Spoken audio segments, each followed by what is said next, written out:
Welcome, everybody. Welcome to Power Playbooks. It is our weekly Wednesday shout out and webinar and our educational interviews with rock star agents and leaders in our industry that are so giving and so generous and share their specific playbooks on what's happening in the industry and what they're specifically doing to crush it in today's market.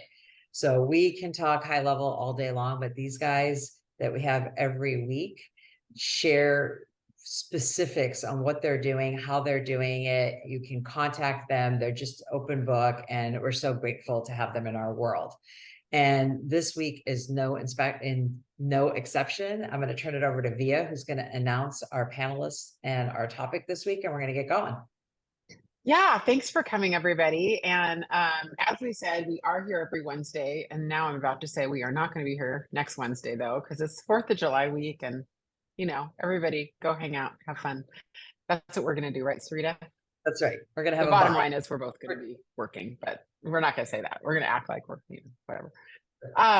Here's what today's webinar is. And it's an important one because as you guys may or may not know, I talk to teams every single day. I'm the head of industry at Place, and I talk to very large teams, medium, small teams all over the US and Canada. And in many cases, I'm in their P&Ls as well. And one thing that I know for sure is that most teams really struggled last year moving into this year, especially Q4 and Q1 of this year. Q3 last year wasn't awesome either. So almost every team I know felt like it was a victory if they broke even last year in 2022. That was a victory. Most were even okay with going a little bit backwards, right? And yet through all of this, I've known of 3 teams that doubled last year. They doubled. So Jay White, Jay's in Charlotte, North Carolina, by the way. Jay went from 1.1 million GCI to 2.2 million last year. Amanda Pohlman in Cleveland went from 1.5 million. You went from 1 million in 2020, 1.5 million in 2021 to about 2 million last year. And then Steve Gilbert, who's going to join us in a second, went from 750 GCI to 1.4 million all last year. So you can imagine, I've wanted to know more for a while. I've known these numbers, but I haven't really dived in with these guys to find out, was it recruiting? Was it per agent productivity? What did they do, right?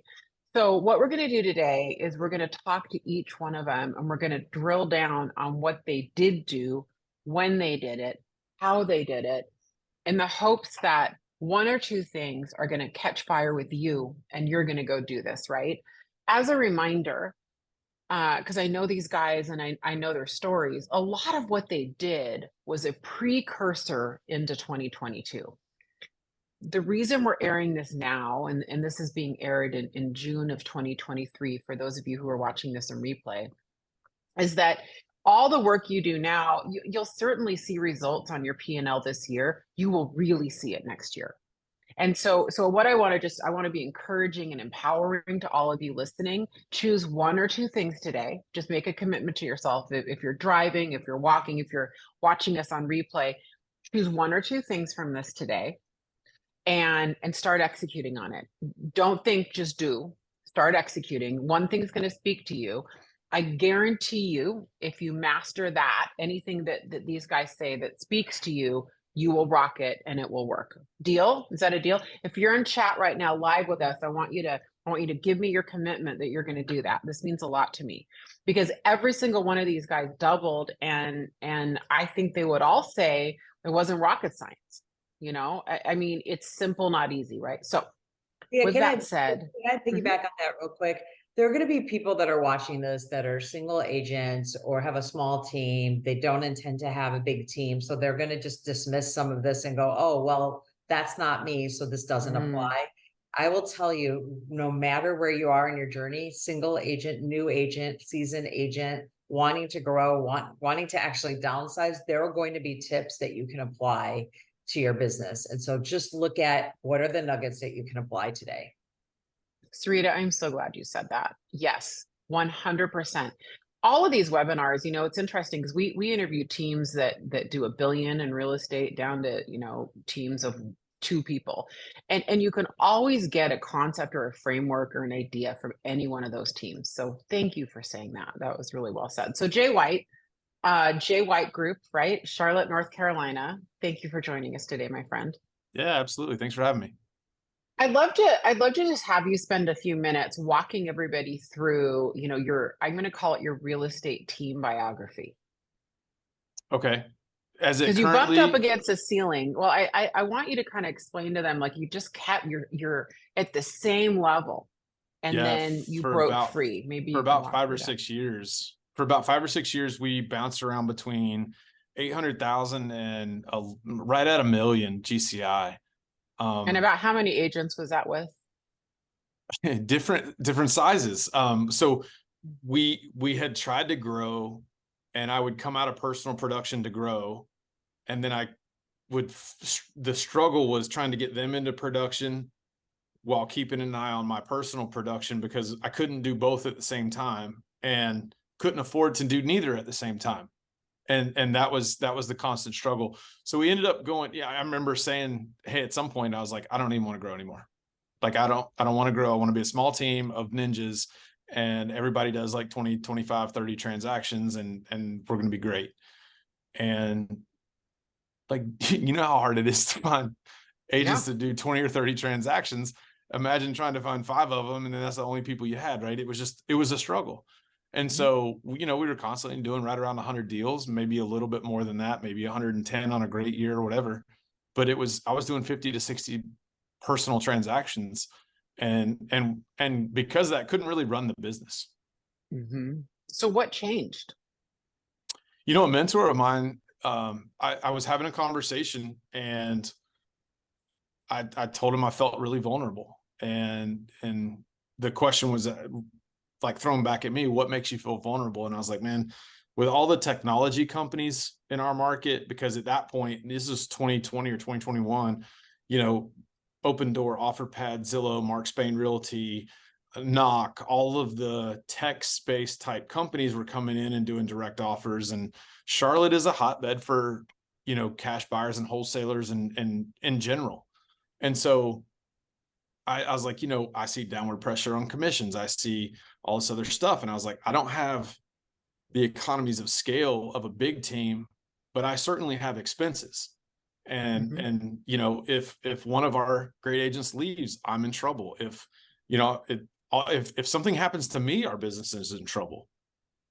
And that's where this came from. And this person shared with me, the question that was asked was, you think it's easier to find 20 agents that can sell 10 a year, or 10 agents that can sell 20 a year?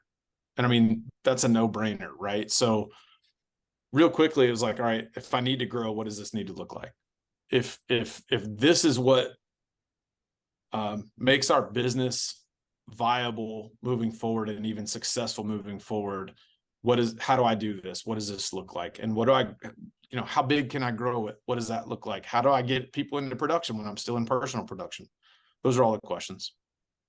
And so the focusing question that hit you between the eyes was, it's easier to get 20 agents selling 10 homes a year versus 10 agents selling 20 homes a year. Yeah, it was just posed as a question. I was like, well, that seems like a no-brainer. So then what did you do? So that hit you between the eyes. That was like a mindset shift, like an aha. And then what was the next step? I think a lot of people in our industry have a negative connotation of what big teams look like. And I think big teams that do big production and have a high level of service, it doesn't have to be one or the other. It can be an and, right? So we wanted to maintain our culture of high level of service, but we also wanted to grow. And so, we spent 90 days kind of retooling our operations, where I kind of came out of personal production, and we said, hey, let's rebuild this. Let's put some automation in. Let's really do this. And then from then on, I can recruit to that. And so that's kind of what it,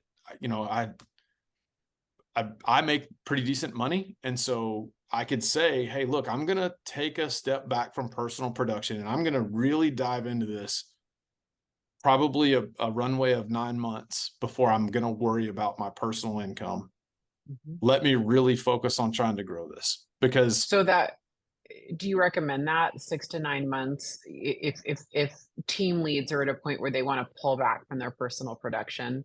Do you recommend kind of 6 or 9 months of savings, or at least, you know, well, I partially think covering your? it made sense for me, right? Like, I don't know. I think everybody has to answer that question on their own.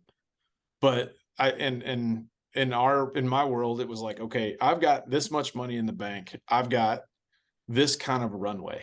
And so basically what I said is, hey, look, I'm going to dive into this for 6 months, because I think I can really change the first problem.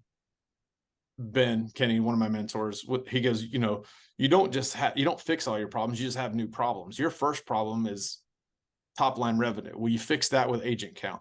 Once you get agent count, then you've got to figure out how to keep agents and retain them, and help getting them into production is the number one retention piece, right? So what we said is, if I can bring agents on and we can get them a paycheck super fast, we've extended their runway, right? So like, a lot of people have 3 months, 4 months of savings, but if they get to 6 months, like, they're probably not staying. If they get to 9 months, they're certainly not staying, whether it's with you or in the industry in general. So we were like, hey, what would it take to get somebody a deal in their first 30 days, to get somebody something under contract in their first 30 to 60 days? Like, what does that really look like? And so we kind of brainstormed it and said, this is what we need to do.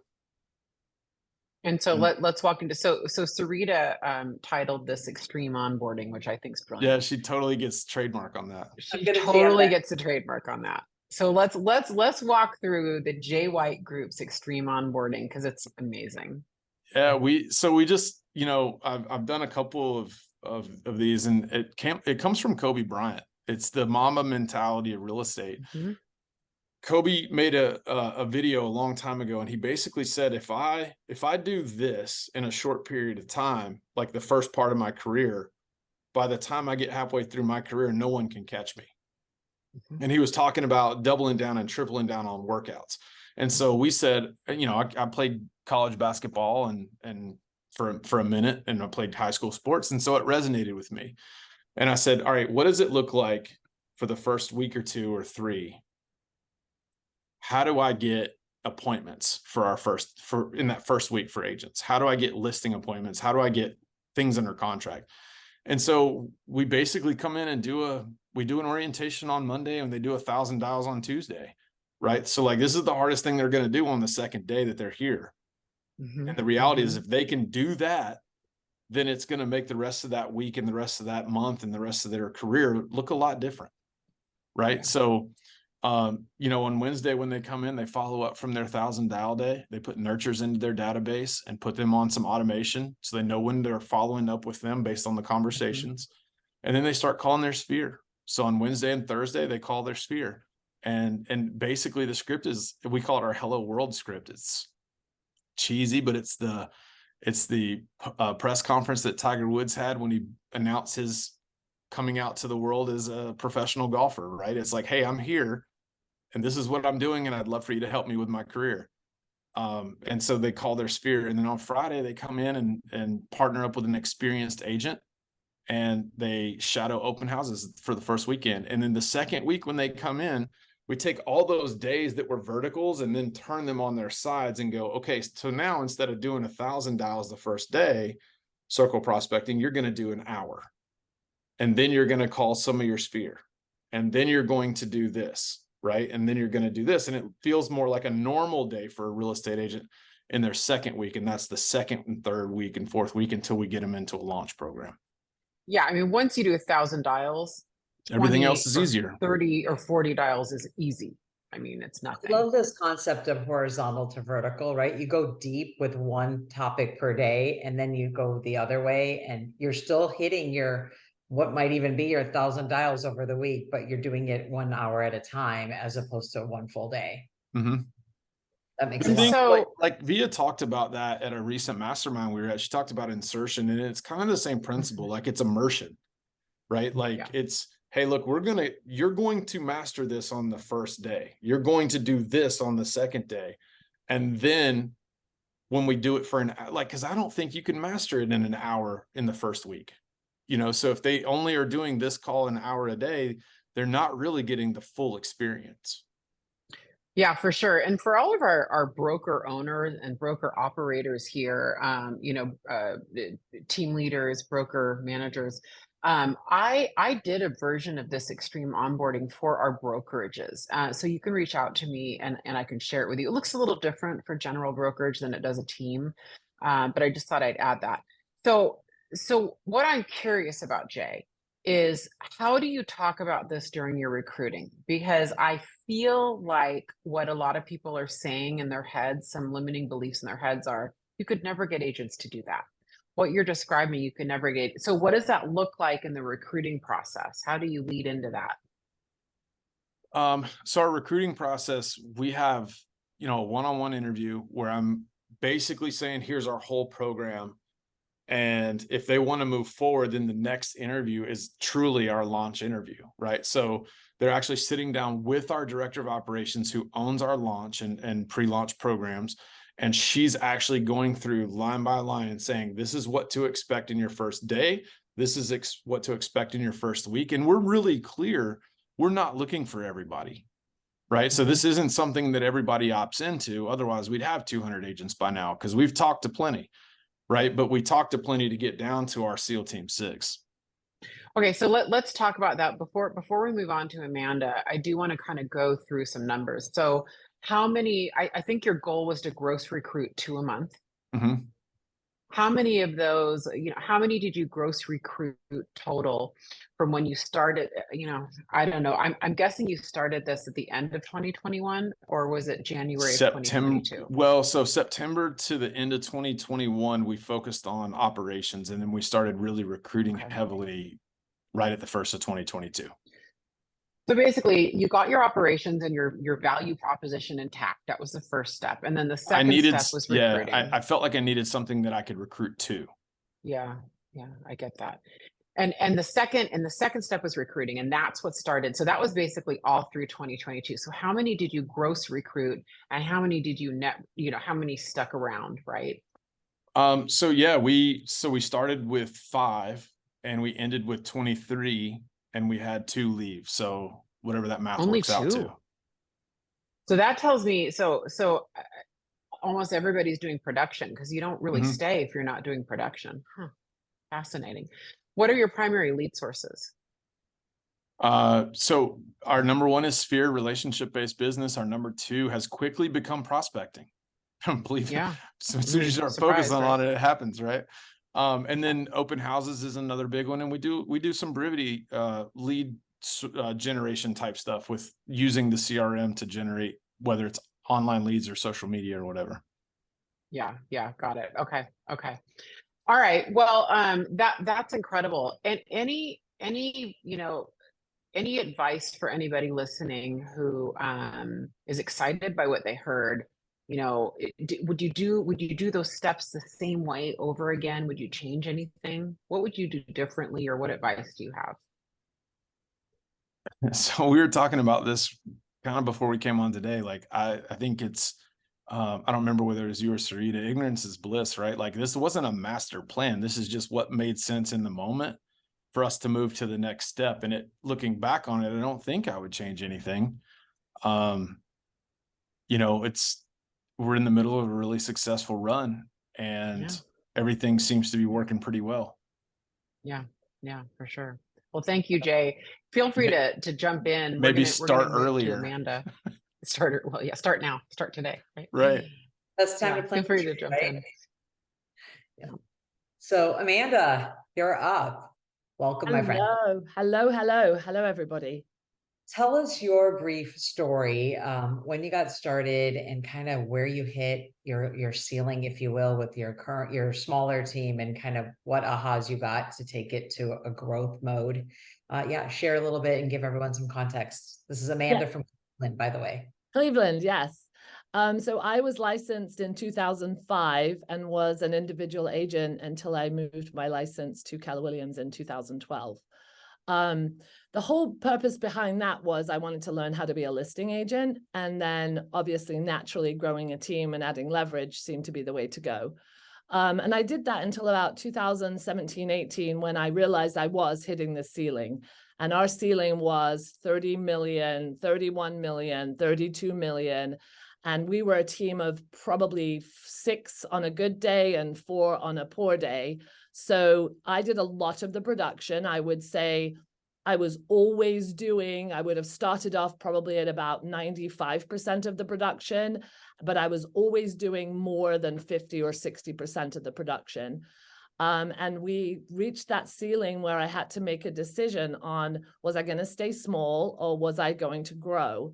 And for me, that was looking for the right partnership and learning from that partnership how to scale a business, because I really didn't know or understand how to scale a business, I was pretty afraid of it too. Like when Jay talks about, you don't know how to scale it and take it to the next level. I didn't have the leadership skills. I loved my agents way too much. And so I almost was fearful enough myself to know that I couldn't do it alone and I had to learn to do it with somebody else. I love that. So fast forward, you partnered and focused kind of on growth. You decided, I don't want to do the small team thing. I want to grow. Tell us about your growth trajectory in the last couple of years, kind of specifically 21, 22, and kind of what's happening now in terms of number of agents and how your business mix has changed in terms of how much production you have.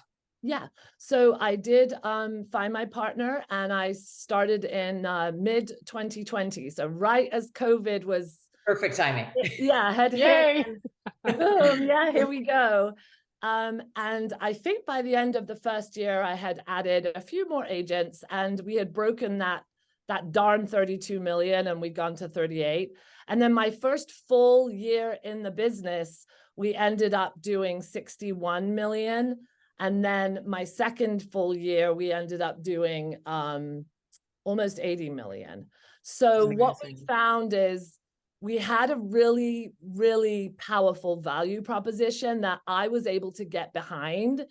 And because I knew that the opportunity was the reason that I'm doing this, there comes a time where you can stay small and make a good amount of money and probably have a good life, or you owe it to yourself that you almost have a responsibility to kind of bring up other people with you and show them the way. And real estate had changed my life in less than 10 years.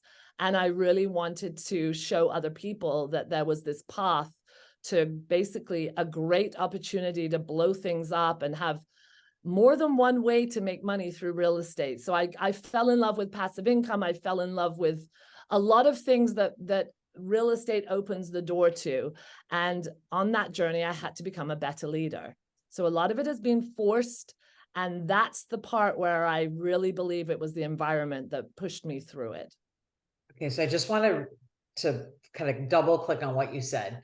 30 million ceiling or 30 to 32 million ceiling. Then you went to 38, 62, and 80. And you're humble because you say it was our value proposition. And it was me focused on growth, but I want to get specific on what is the value proposition? I mean, obviously your personal mindset and mission on we are going to grow, we're going to make this work. But what were the things that you felt were part of your value proposition that you could offer agents to have them join you? What set you guys apart to actually achieve phenomenal growth in a time where, I'll be honest, the market was supporting us a bit in 2021 and 2022, but even in a market that's now what I would say wonky, you're still on this crazy rocket ship. And so I want to understand specifically what your value proposition entails. Yeah. So, I mean, one of the kind of things was we were never using a CRM and we tapped into Brivity. And I think Brivity absolutely changed our world because while a lot of other teams have always had like production and lead generation and that kind of mindset around them, we were a little bit of a different team in that a lot of our leads just kind of came to us. Our business was about 95% sphere and referrals and agent referrals. So the Brivity the Brivity was like the automation and the leverage that Brivity provided was like, that was something we'd never tapped into, but it took a while to buy into it. But then the organization behind it, and then the organization transactionally behind our, listing plans and our buyer deal plans, we started to really, really utilize it. I mean, by my side were some key people that were willing to blow this up with me. And then by the end of it, instead of just giving my agents what I used to think kind of got us through, but only got us so far to that ceiling, I was able to add to them the leverage with VAs. We also hired a team of VAs. So they would do things that the agents had never had done for them before, that put them in a position to take more leads, to have more listing opportunities, and to learn to be incredible lead generators and lead converters. So for example, internet leads was something that we never even really worked, nor did we think we needed to. And when we got into rhythms where we learned and our agents got certified with how to convert leads and follow up, that turned out and turned around, and now it's almost 30% of our business. So it opened up more opportunities for the agents to do more business, have the leverage, so they had more time.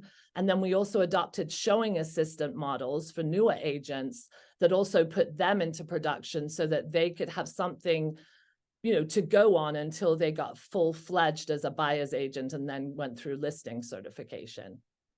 And I think you shared with me in our pre-call about how one of your top agents started as a showing agent and is fairly new. Talk about how your training is setting these agents up to fully excel, and what you might be doing a little bit differently now than you did when you first started.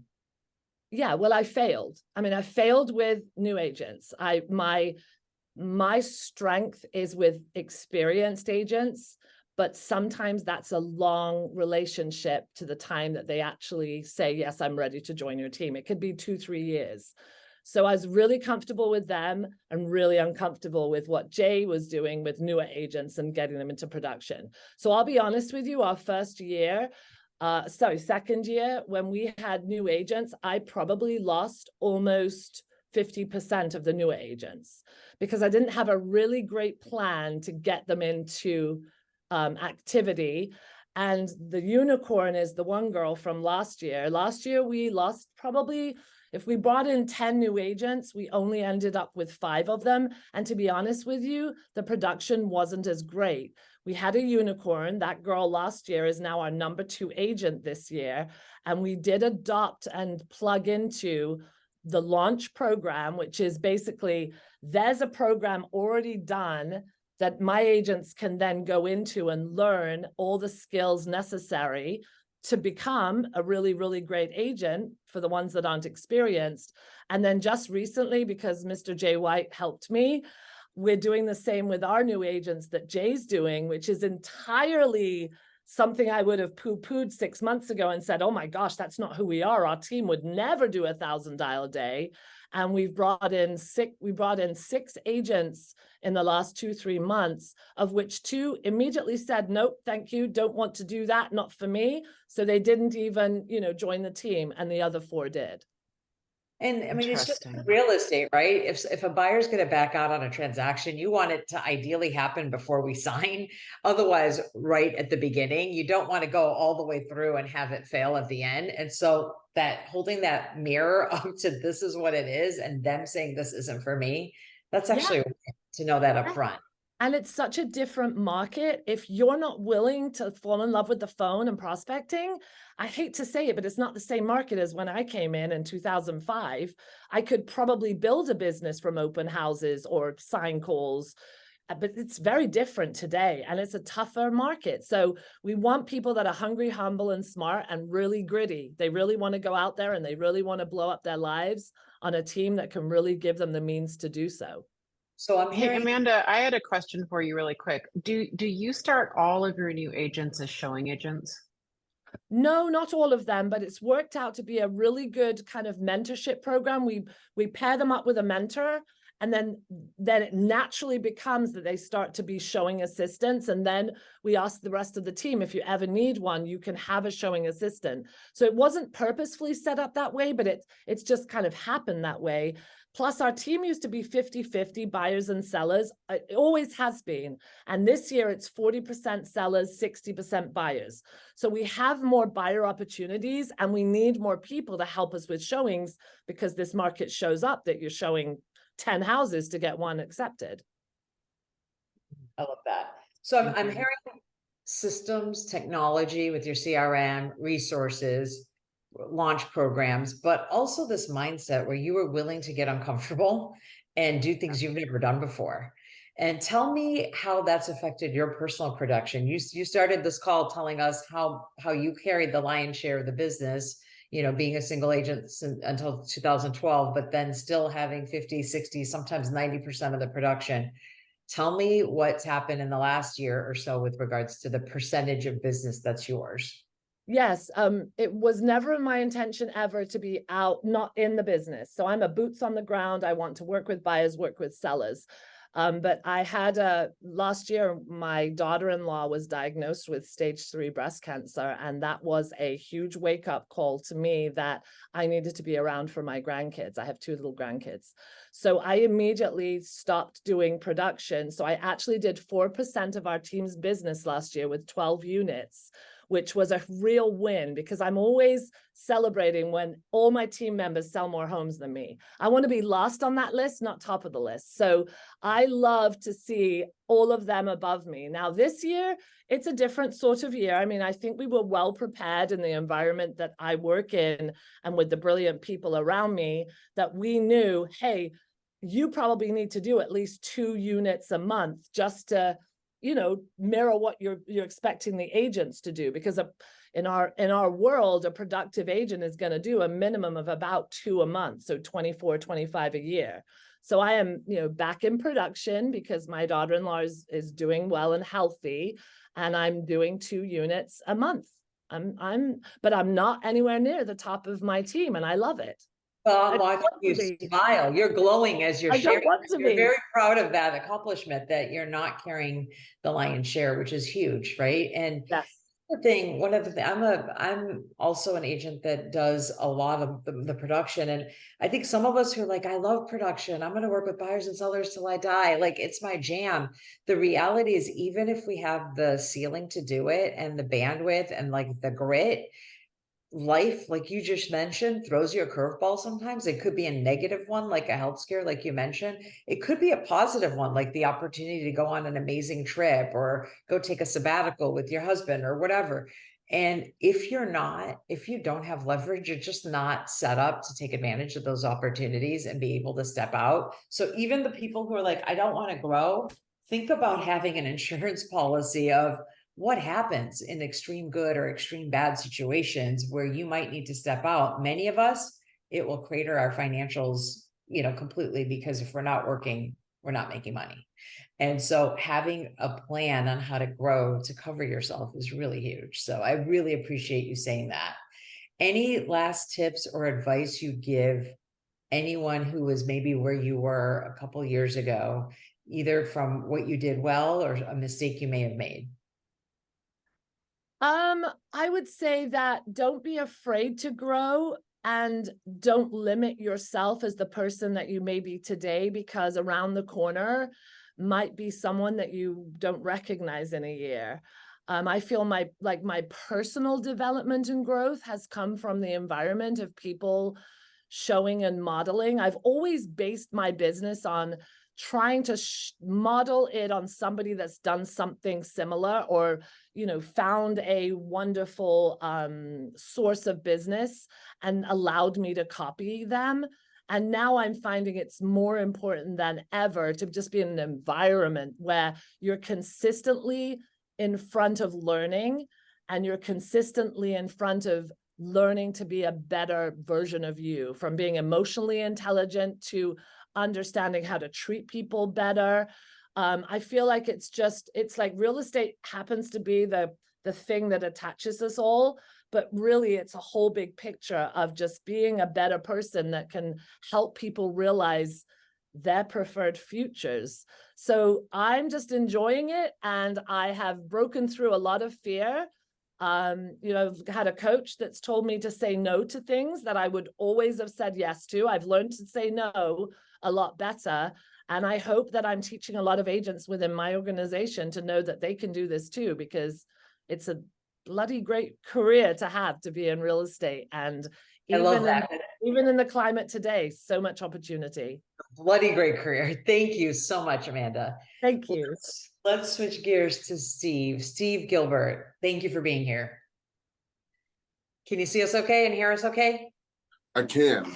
Awesome. How are you guys doing? Thank you for having me. It is absolutely Thank my you for pleasure. coming. Thank you for coming. Steve, share your story briefly. You're in Clarksville, Tennessee, near Nashville, and would love to hear just your story. And of the three of you, Steve, you're the newest with regards to when you got into business. So talk about when you got into business and where you're at. Sure. So I came into the business in 2016, in the very end of 2016. So really going into 2017 was when I did it. And I'm switching devices. Yeah, so if that looks weird that I'm going from one place to another. You're good. But Recording in progress. all right, so let's get started. Get out of here. All right. So I had to switch over. Sorry. Better. Is that better? I need to mute. I'm trying to turn it off. Off. There we go. There we go, Steve. Okay. All right. Thank you. Sorry about that. So we switched. I got it at 16 going into 2017, and of course was just excited, and we started. It was just me. I actually started on a real estate team, and so that's kind of how we got going.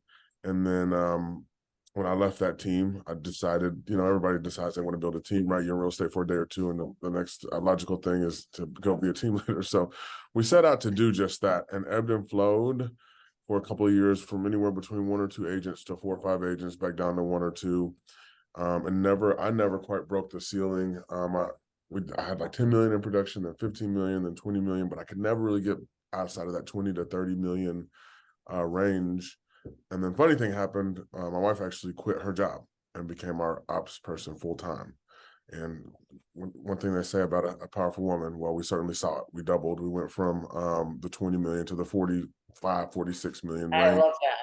We got to about. Wait a minute. We need to pause on that, because that's pretty awesome right there. Kudos to. I mean, I wasn't super happy when I came home. She worked nights at the hospital, and when I came home from an appointment, she was sitting on the couch looking at me. That wasn't a great conversation, but fast forward a few years later, and it all worked out.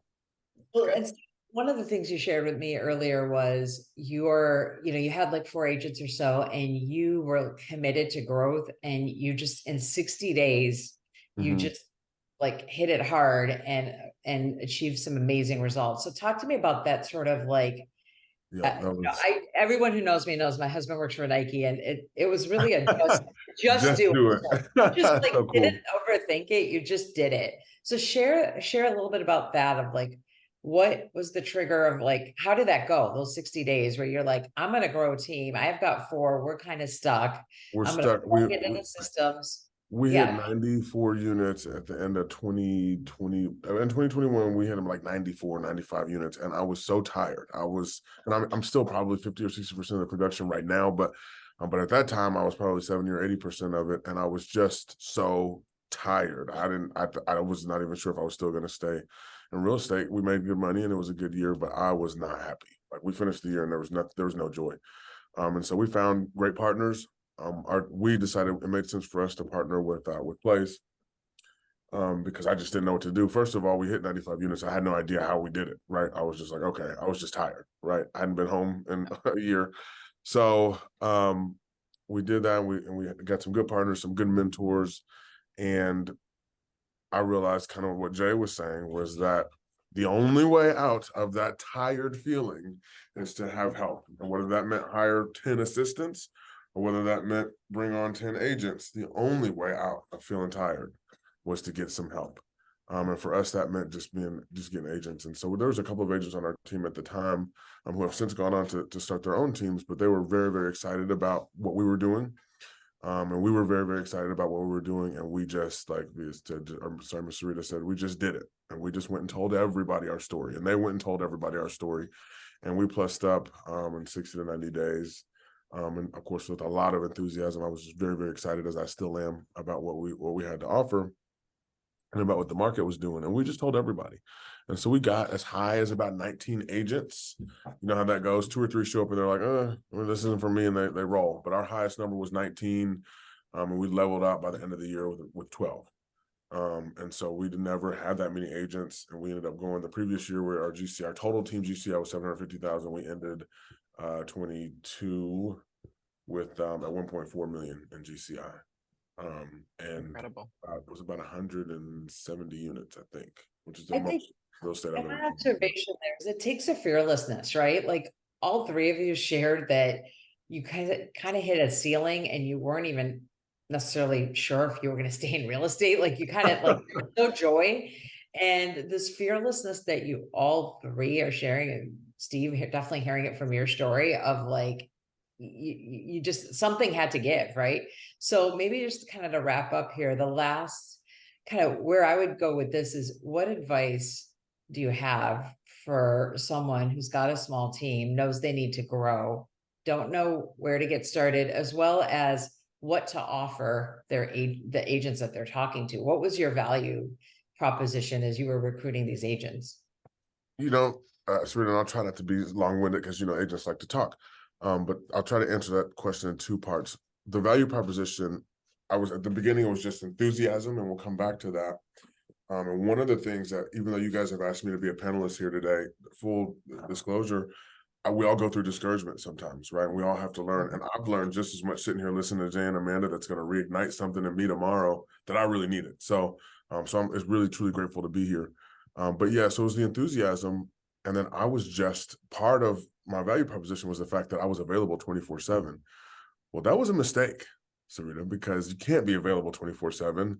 And then what we did experience is that my failure there was that new agents felt that if I wasn't available to answer the phone all the time for things that I shouldn't have even been answering the phone for, then we were kind of failing. But that was our initial value proposition, was just me. And now it has become the model, right? It has become that if you truly follow this model and you do massive action, like the things Jay is talking about, then it's almost impossible to fail. And everybody sees it, right? When they're not doing well and they sit down and we run this thing for 30 days, there's always at least a piece of business. I had a guy that hadn't sold anything for a year, and we sat down and went on a 30-day massive action plan, and he got something under contract. So it's just one of those things that that is our value proposition. But we were just very excited and very enthusiastic when we're going forward. I'm sorry, Steve, I want to put a pin in that for everybody listening. If you feel like you don't have a great value proposition to recruit to, it starts with enthusiasm and belief. You have to jump off of a cliff at some point. What happens is you're pouring into those people. You're being a good leader. You're bringing them on appointments. Even if you don't know what you're doing, someone will see success. And that's when you start seeing a J curve start to form. So you're kind of going down because you're not producing as much. Jay talked about it, right? 6 to 9 months, you're not producing as much. You're training these people, you're not seeing it. Someone gets success. Another person gets success. They tell their friends. Other agents start noticing. It does start happening. And so I just wanted to put a pin in that at a certain point, you just jumped off of the cliff. Well, I did. And one of the things you guys helped me realize, that we were having a meeting the other day about the best way to approach recruiting. And as I tell this story, I realized that our biggest recruiting tool were those very successful agents. One of the things that I, some have been with me for 5 or 6 years, some have been with me for 3 or 4 years. So there's no love lost if they decide to go on and want to obviously form their own teams. That means you did a good job. But that was probably our biggest recruiting.